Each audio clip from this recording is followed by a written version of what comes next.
My name is Erica Croswhite, and I am going to be presenting on personal and professional competencies for student counselors.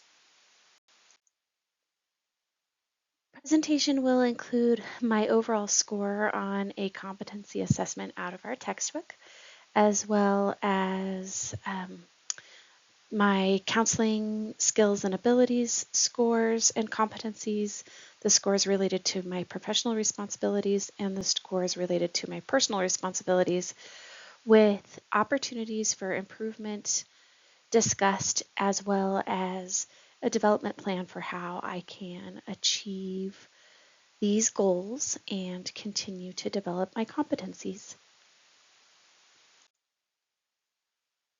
So when I completed the personal and professional competency inventory, out of the 20 competencies, I feel generally competent in 13 of the areas and less competent in 7 of the areas. 50% in each of the skills and abilities and professional responsibility, and more competent in the personal responsibility domains of the assessment. So in the counseling skills and abilities assessment portion, I met the competency, or I believe I meet the competencies of communicating with empathy, staying in the here and now, and being intentional and having a clear understanding of the purpose of counseling, and also articulating the purpose of counseling with my clients. The areas where I feel like I need to grow and learn are really creating the safe clinical setting with appropriate boundaries, and listening and conveying the elements of the client's primary story, as well as responding to the feelings, thoughts, and behaviors of my clients in a therapeutic manner. So I'm going to go into how I could improve in these areas. So creating a safe clinical setting with appropriate boundaries. I haven't done this as a counselor yet, but I have as a child life specialist. So applying these skills with a different clientele will be a new skill, a new competency for me. I also haven't developed a professional introduction to what my overall counseling services will be, and I haven't considered how I'm going to communicate the boundaries of the counseling relationship with my clients. So I want to learn how to better listen and convey the primary story elements from the clients.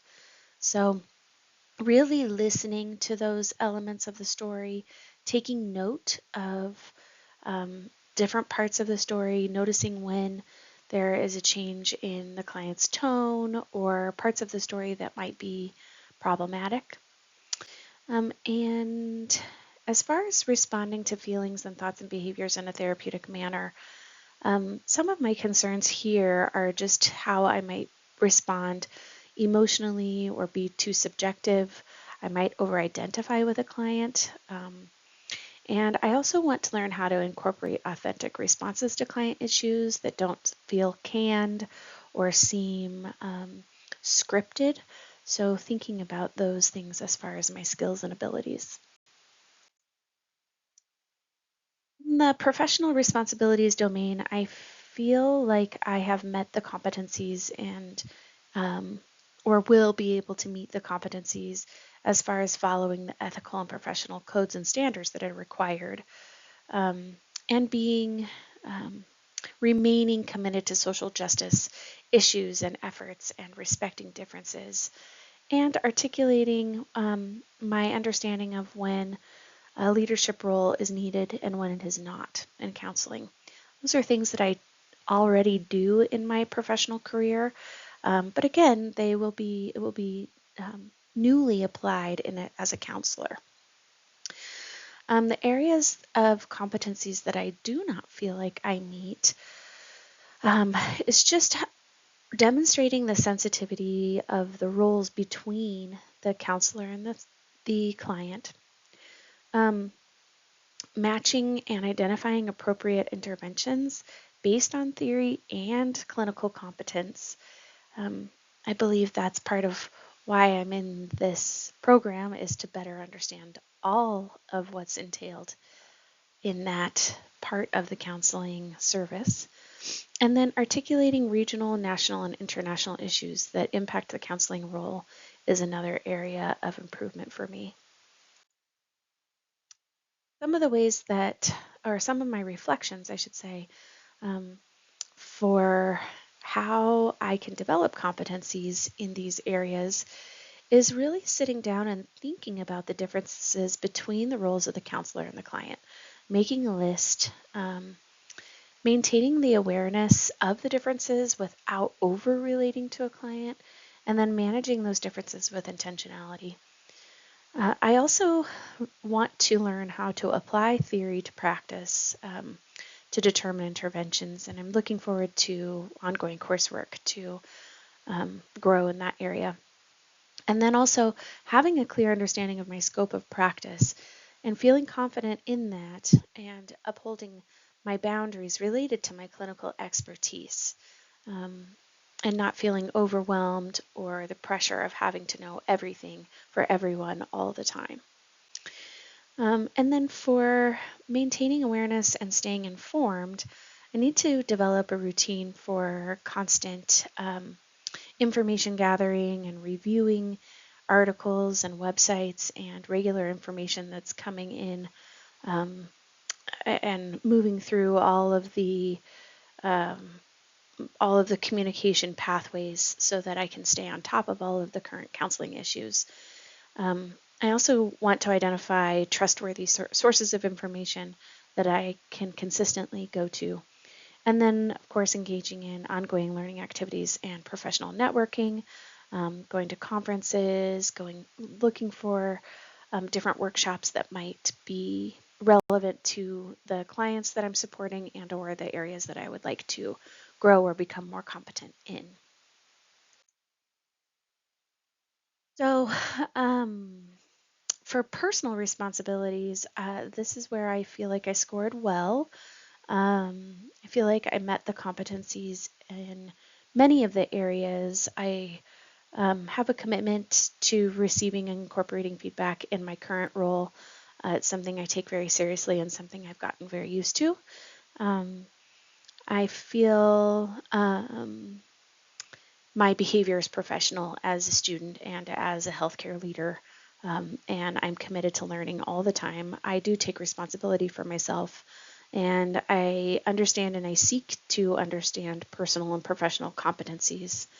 Um, I feel confident and self-assured after 25 years of experience as a child life specialist, and I do believe I can express my thoughts and feelings verbally and in writing pretty well. And I have developed effective coping strategies over the years, as a child life specialist, as a healthcare leader, as a mom, and as a human. But the area that I do not feel like I meet the competency is the awareness of my personal beliefs, values, needs, and limitations, and how they impact my behavior. So the opportunities for improvement in that regard is really having a reference for what my beliefs and values are. Just organizing that, writing it down, articulating it, thinking about it more intentionally and with clarity. Also, really sitting down and writing out what it is that I'm hoping to gain as a counselor, so that I can be aware when I'm not gaining that as a counselor, how that might impact my resilience. Um, and then accepting my limitations and applying a strength-based approach is another idea that I have for improving that competency. So my development plan, I liked the quote that assessing the skills and abilities of counselors is as important as assessing counselors' self-awareness and self-reflection skills, as our relatedness is a key component, our interpersonal relatedness is a key component of the therapeutic process. So navigating the future, I have a busy slide here of an action plan in each domain that I'd like to work on over the next couple of years as I finish out my program. I want to apply for the practicum so that I can gain the experience and do my internships so that I can create those safe spaces for counseling, developing a professional introduction of my counseling services, and figuring out how I'm going to communicate boundaries in the counseling relationship. I really enjoy role playing, so working on some of the skills and abilities so that I don't over identify or I can remain objective and I can remain less emotional when I'm responding to clients. So just practicing those skills and getting feedback and incorporating that feedback, and then developing an authentic list of authentic responses. For professional and personal responsibilities, I would like to, again, create lists of just write things down so that I can be more intentional and more aware. I want to continue in this program. I want to create a scope of practice document for myself.